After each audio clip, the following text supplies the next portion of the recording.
other people see in my photo? Any comment? Thank you. We have a microphone here. Anyone wants to comment on this? What do other people see in my photo? Anyone? Speak up, Hashem, so you don't sleep. Anyone? Okay, I'll start until you guys come in.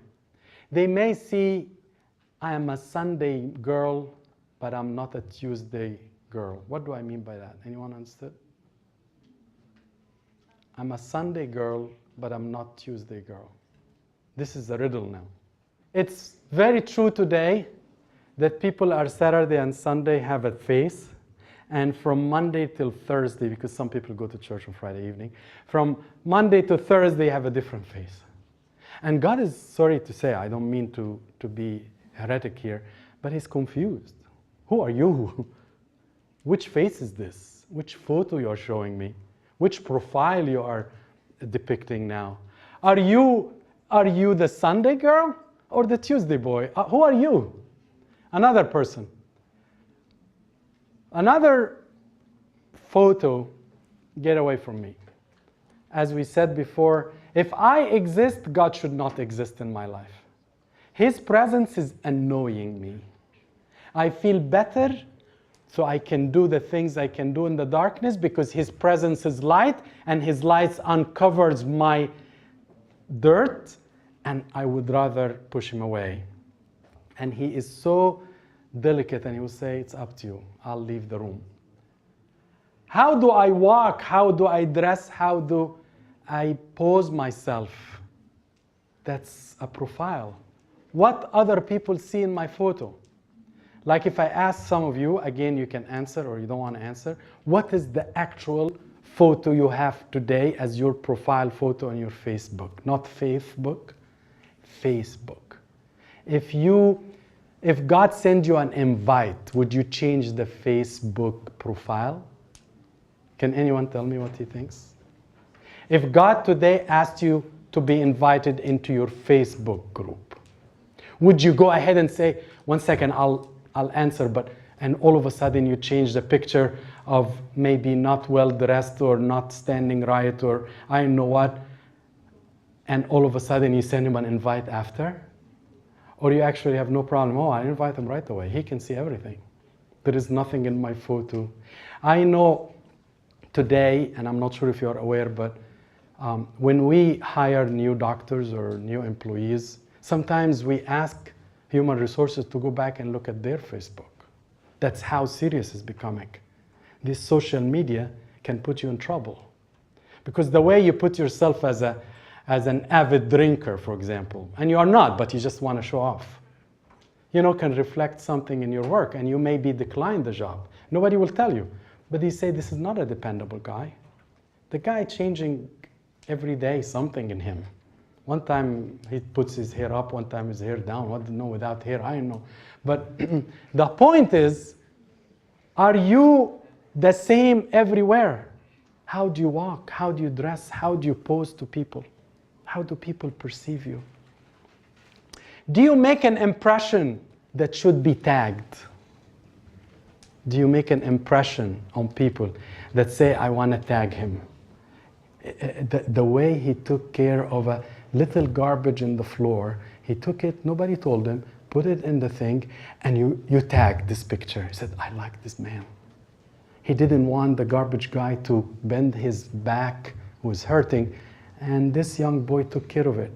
He found a teta or a ged who wants to get in the elevator, and rather than pushing himself, he held the door. Simple things. But all of a sudden, you are being tagged. Can you imagine if Christ is tagging you? He look at you and say, I tagged that 4 times today. Not bad things, good things. Not another one, I'm not being tagged at all by God. Every time I'm being tagged, he untagged me because there is nothing good in the pictures he is seeing me. Would God tag me as someone who is well-pleasing to him? I'm even going to go even a step further. Do you think God will recognize his photo in you? Any questions, any points here? Anyone wants to speak? We have a microphone fully loaded. Would God recognize his photo in me? By the way, I'm supposed to look at a mirror and don't see this face, see his face. I mean, I shouldn't be literal, but that's supposed to be. I mean, I'm not sure if you see what I'm posting in the picture here. It's a bit fading. But a guy looking in the mirror see Christ. Would Christ see his face imprinted on you? Or he will see anything but his face? Would he say, whose image is this? Whom are you putting in your Facebook or Faithbook? Imagine that God has his own Faithbook. His photo is very clear and he wants to tag everyone. He wants to tag everyone. When his photo is imprinted, would he add my photo to his Faithbook? With that, I want to tell you, Zacchaeus was tagged. Zacchaeus was tagged. Maybe we are not going to read the whole thing, but do you see this tagged picture? It was his face. You know why? Zacchaeus really was the right man for the job to be tagged. He was a bad guy. His Facebook was awful. Nobody wants to be invited and nobody wants to invite him. He is a tax collector. He has a very bad reputation. He takes money from people and ask them to pay him with a lot of interest. But he decided he wants to see Jesus. But he was a short man, and Christ is surrounded by a lot of people. He decided to arrive early, came up on a big tree, and now we see an old man sitting on a tree. And everybody was tagging him in a bad way. Everybody was sending Instagram to each other. Did you see the kiss? Looks funny, looks foolish, looks stupid, looks this. Look at the old man, the one who, let's stone him. And the kids were throwing bibbles at him, some stones at him. And this guy didn't move. I don't know how many hours. Until Christ was walking down and he decided to look up. The best Zacchaeus wants is just to see Christ from top, and then he goes home and that's it. All of a sudden, Christ stopped the whole multitude. You know why? He's tagging him. He looked up to him and he tagged him. And as soon as Christ looked up, every single one in the group was Instagramming Christ looking at Zacchaeus. Christ looked, everybody looked. Who is embarrassed up there? Our friend Zacchaeus. So embarrassed, he was about to fall. But then he heard Christ calling his name. He is used to say, you foolish man, you took my money. You tyrant guy, I wish I can kill you. If I put my... And all of a sudden say, Zacchaeus, come down with haste. I would love to spend the day with you. Not just tagging. I want to build your profile. I'm going to spend the whole day with you. It's going to be fun spending the whole day with you. And you can have as many pictures with me. I'm going to spend the whole day with you. And the guy, I think, was about to fall many times, coming down, hearing his name. And then he comes down, and he's short, so he hugged Christ in the middle of his chest, I think, because Christ, let's say he was tall, because he was a carpenter, so he probably was working hard. So, but Zacchaeus was that short, so he cries, where are you? Are you still looking at me? Are you still tagging me? You still really want to go home with me? I said, sure. And Christ walked, a short guy, put his hand, let's go. And everybody was taking Instagrams, taking pictures, and people writing to each other, look who is visiting Zacchaeus. The main rabbi, the most noble man, Christ, the Son of God, God incarnate. And all of a sudden, Zacchaeus was being tagged. There was another woman, did not have even one, yes.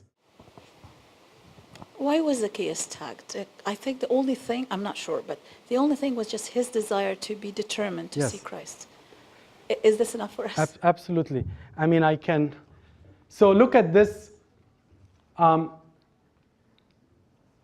He sought to see who Jesus was. That's all what was about Zacchaeus. He wanted to see who Jesus was. And he had so many obstacles, by the way, so many problems in his way. The short stature, the people, the time. There's no time. God did not say, 9:45, I'll pass under the sycamore tree. He didn't say anything like that. And the crowd and his job. But in spite of all the obstacles, this guy was persistent. I will stay awake in the liturgy, for example. I'll stay alert, waiting for Christ to come. Just in case if you think I'm only pro-men, I love this woman a lot. We don't have her name, by the way, so we don't have her Facebook exactly. But this woman has a Facebook that no invitees in it. Nobody wants to be befriending her. She has been bleeding for 12 years. And a bleeding woman during that time is a disgrace. She cannot be even close to anyone, because if she touches her, she will be disgraced. If I'm bleeding and I go in a crowd and we touch each other in the elevator, all of you cannot go to the temple for a week. That's how embarrassing that is.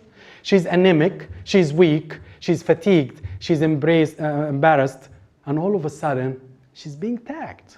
But you know why she was being tagged? She heard that Christ is coming, but there is a lot of crowd around him. And she should not be in crowd. And there is no way she can tell him in front of the people, Ya Rab, I'm bleeding, can you please take care? I mean, this is more embarrassment. If there is not even 5, everybody will know that she's bleeding. So she came from under, and she maybe fell, and then she touched the hem of his garment. Just the end of his galabeah garment. That's it. And she felt that the bleeding stopped. So she's going home. She doesn't want to be tagged. She doesn't want nobody to know. But Christ said, no, stop. You're not going home. Oh, here we go. Here we go. He's going to make a show out of me. And all of a sudden told her, who touched me? I find sometimes Jesus is so funny, by the way. Sometimes I find him so funny. This is one of his funniest moments. What type of question that is? Can you imagine? You have seen Pope Tawadros. Pope Tawadros comes in and the whole church wants to say hi to him. And then, who touched me? People will, what are you talking about? We are squeezing you, not touching you. I mean, Pope Shenouda, when he used to have a big security people just to let people not touch him. Who touched me? What do you mean, who touched you? There's about 150 people around you. No. Only one need to be tagged here. Not any one of the 999. Only one touched me, coming to take something from me. Everybody else was coming just to have a show, to write Instagrams and pictures and things. But they are not coming to touch me. They are coming just to enjoy. But this girl, this woman, is coming to take something from me. And she took it. And Jesus, by the way, why did Jesus embarrass her? I mean, if you call this embarrassment. Why did he have to tell her, who touched me? And she came saying, it's me. Why did he do that? Anyone? Yes? Prove to the world that the simplest of people are usually the... Nice. To prove to the people that the simplest is the closest. What else? Why did he have to discern her among other people and to say, it's her. She is the one who stopped me. Because she didn't ask him, she will go home feeling what? Yes, feeling guilty. She said, I touched the rabbi, he cured me, but I didn't tell him. Oh my God, I wish I continued to bleed, but I will never disgrace this most noble rabbi. I wish to die. And she will feel very guilty. He wants to tell her, I'm permitting, I'm allowing. I let you have my power come of me. Because I want you to be healed, not because you took something against me. I am permitting this. And not only this, I'm going to tag you. Everyone will know that this woman who conquered her own obstacles of embarrassments and bleeding and people and crowd, and she deserves to be tagged.